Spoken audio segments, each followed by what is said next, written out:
Hey guys, I was debating on sitting in front of my computer, but it is really cold here, and we do have heat, but it's not great, so I don't really want to get my feet, like, frozen. So yes, I'm sitting under my blankets. Making this video is kind of a challenge. Kind of a homesteading challenge, I guess. As in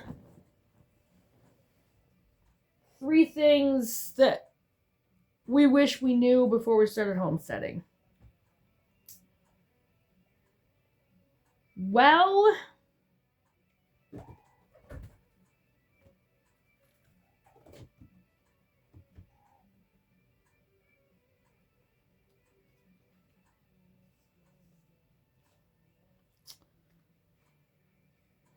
see, the first thing,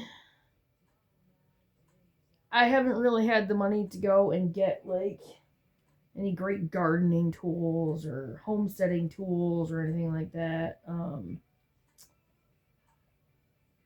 Honestly, I think the best, call it a tool, because knowledge is tool. Knowledge can be a great tool as well. But the best thing I think I've learned is the square foot gardening, because it saves a lot of space and you can grow a lot of food in a lot smaller spaces. So that's probably the best thing I've learned is the square foot gardening, and I would highly recommend it to everyone. I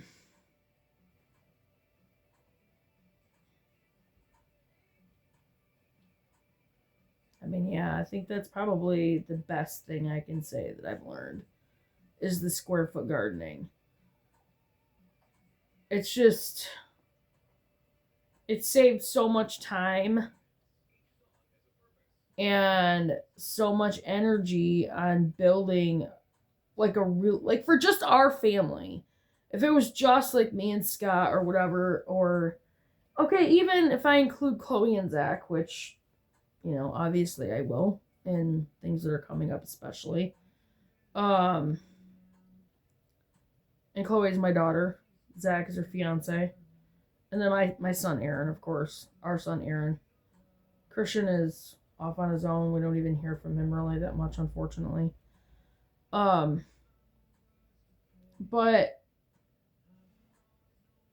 if it was, you know, just even the 5 of us, you could grow enough food in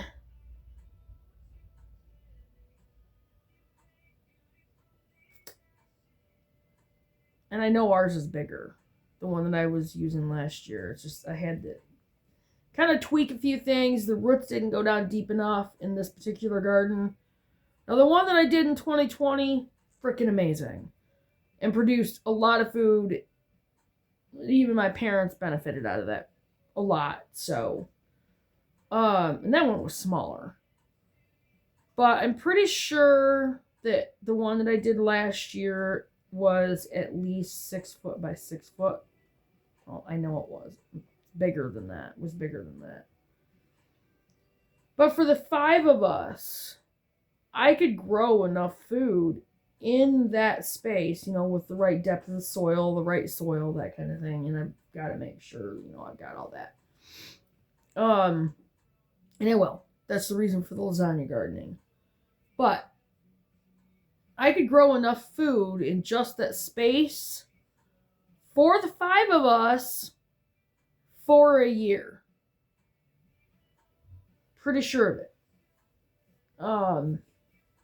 Maybe.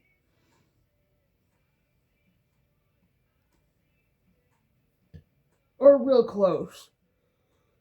I mean, you can get a lot of food in that small space.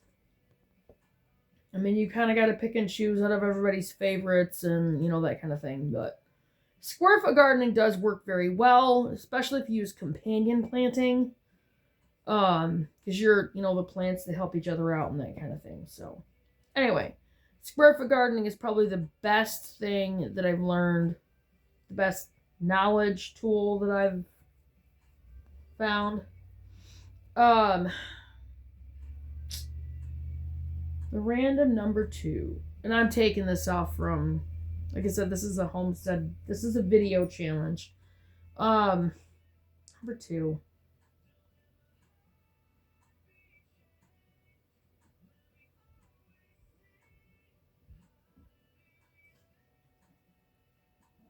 Give me just a second, you guys.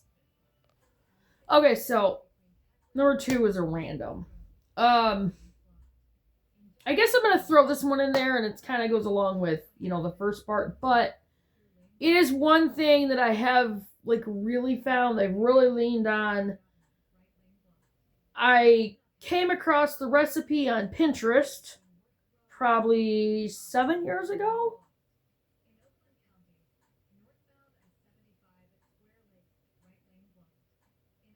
Almost 8 years ago. It was for the homemade soap. This one was a peppermint charcoal detox bar. Now, I have had problems with eczema on my skin since my body chemistry started to change when I went into menopause. My husband's had problems. We have to go a different route for him. But starting to make my own soaps, and I haven't really made too many. I've made 2 different ones so far. But the one I made, the peppermint charcoal detox bar. And the charcoal, pulls the toxins out of your skin. And I used a goat's milk soap base. And one time I used the shea butter soap base, and another time I used a double butter soap base. And they're like the moisturizers and stuff that your skin needs. And they just worked really well together, and it just makes your skin feel really good. And, I just used the peppermint essential oil in it. And it just, the peppermint also helps to, detoxify your skin and that kind of thing. And your skin just feels really clean. And the eczema that I was having problems with on my hands, I did find out it was more than just my body chemistry changing. It was because of the chemicals in 99.9% of the soaps out there, especially the antibacterial soaps, which are actually really bad for your health and your skin. So, after switching and making my own soaps, and, sometimes I'll buy a few different ones, but I make sure they're, real natural and all that, and I can't use the really nasty, chemically filled soaps. But it cleared up, a lot. I mean, it used to be really bad. And once in a while, I do break out a little bit, and that's because of my job. I work at a gas station in town, and it's literally the water in town. It has so many chemicals and stuff in it, it breaks my hands out. But I can, get control of it after, just by washing my hands with my soap and stuff like that. So, just starting to make my own soap, has really helped with my skin health and that kind of thing. So, that's the random number 2. Just, getting into making the more natural soaps and just trying to get my skin healthier,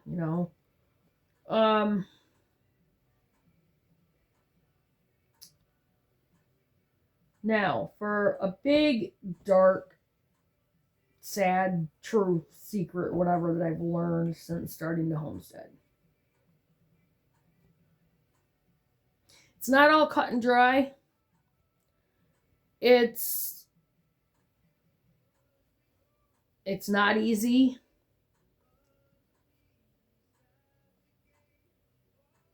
Anything worthwhile is not easy. I think even I underestimated the work that, has to go into it to a certain extent. I've started doing a lot more research. You can't just jump into it Now, I grew up with my family gardening, so I had a little bit of a knowledge on that. So I was able to kind of just jump into that because, you know, I had that base knowledge of it. But even with gardening, you do have to learn, you know, there's different things to do with different plants and that kind of thing, especially with companion planting and, you know, to just make it to where the plants grow better, to make your harvest better. Harvest time can be very taxing. And then chickens. I was really excited about it. You know, I'm still excited about it. I love our chickens. We only have 9 right now. I underestimated the amount of eggs, you know, that you'll get out of them. I mean, I guess that doesn't really dig real deep on it.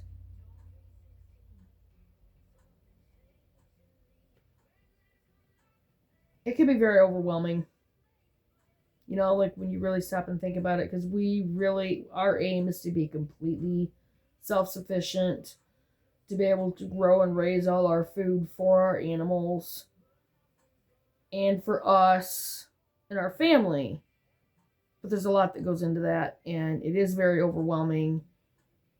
And you do have to do a lot of research, and if you have a job on top of it, your time is very limited. And sometimes I feel like the only thing I have left to give up is sleep, but you need your sleep, you know? So it's like, sometimes I find myself, how do I do this kind of thing? But then I have to take a step back and like, okay, you know, let's change this.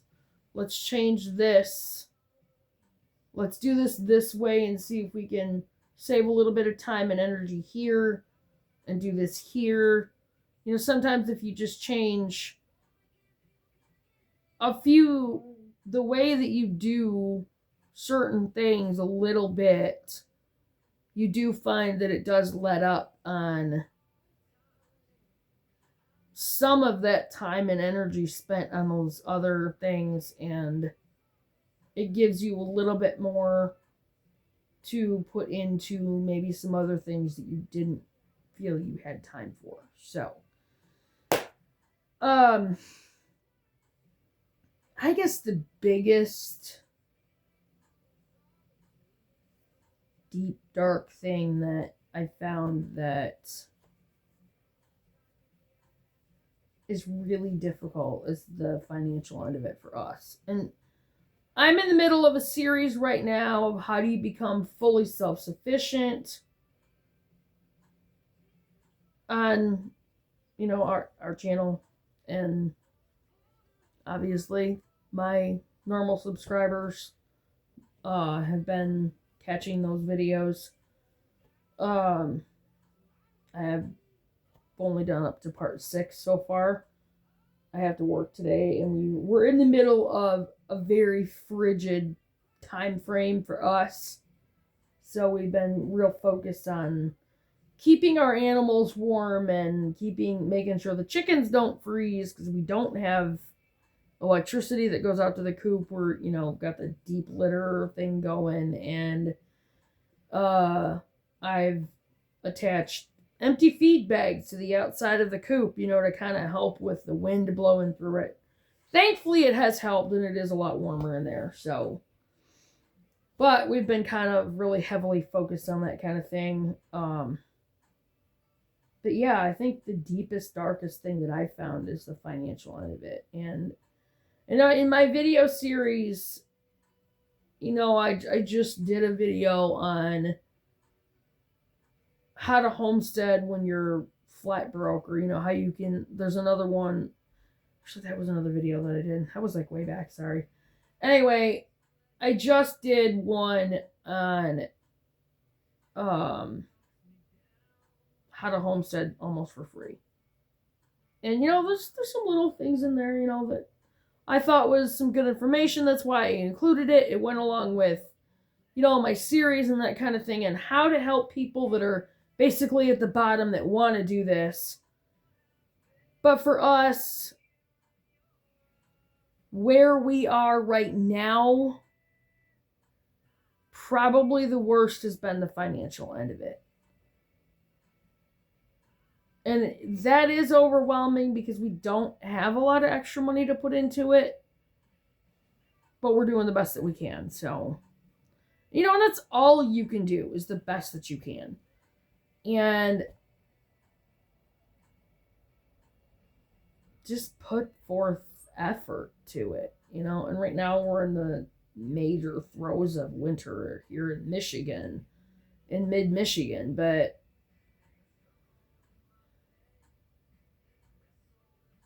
I know there's always things that you can do. Like I haven't even worked with it lately because again, might actually do that. I have crocheting and I have sewing. I'm in the middle of working on quilts. I have I'm also an artist and I'm working on getting back into doing a lot more paintings. I'm going to make that part of my business, and I'm working on getting our business up called, it's Faith First Farm and Homestead, just like our channel. And it's going to be online. I'll be able to ship most items.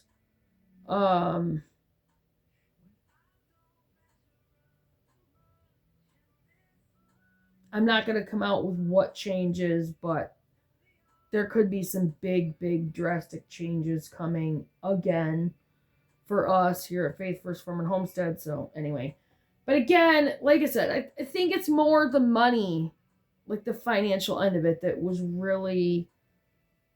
really found out that this is really hard kind of thing.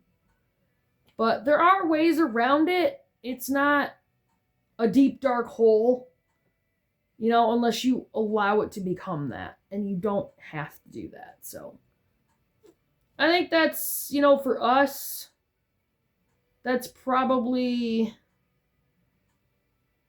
those three things. Number one, the square foot gardening, and it's been freaking amazing. And I love square foot gardening, and I'm not going to do gardening any other way anymore because you just get so much more food in so much smaller of space, and it's so much easier to grow food for your family. So that's one of the reasons why I'm sticking with it. Sorry, I was trying to see how much time was on there. And then, the homemade soaps, like it's so much better for you, for your skin, and just getting away from the chemicals, the harsh chemicals and everything. I mean, that goes with the food too.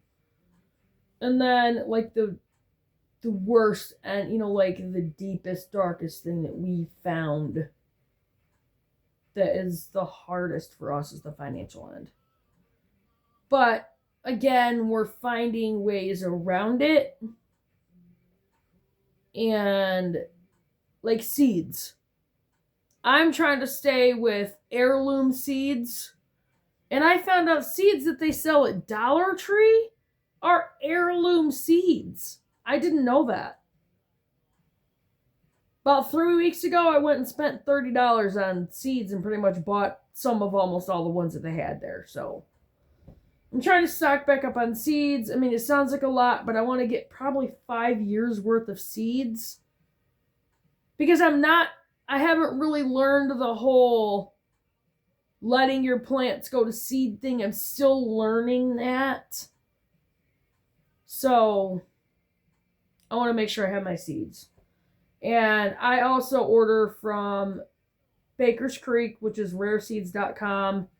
And they have all heirloom seeds. And then I order from So Right Seeds. And if you order from them, you want to go through Off Grid with Doug and Stacy.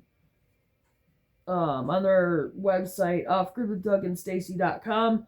Go all the way down to the bottom on their shop tab and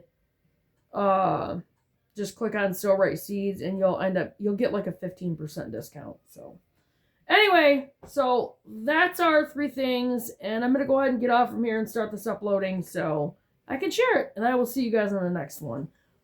Remember to check your subscriptions, you guys. Always keep your eye on your subscriptions. Sorry, I'm trying to move my phone. Always keep your eye on your subscriptions because YouTube will mess with them, and do those preps, do those chores, have fun with your family, do your research, have fun with your family. Play board games, just things that don't require that electricity. Get out of that habit and do some more research because it's really, really important. And I will see you guys on the next one. Bye, guys.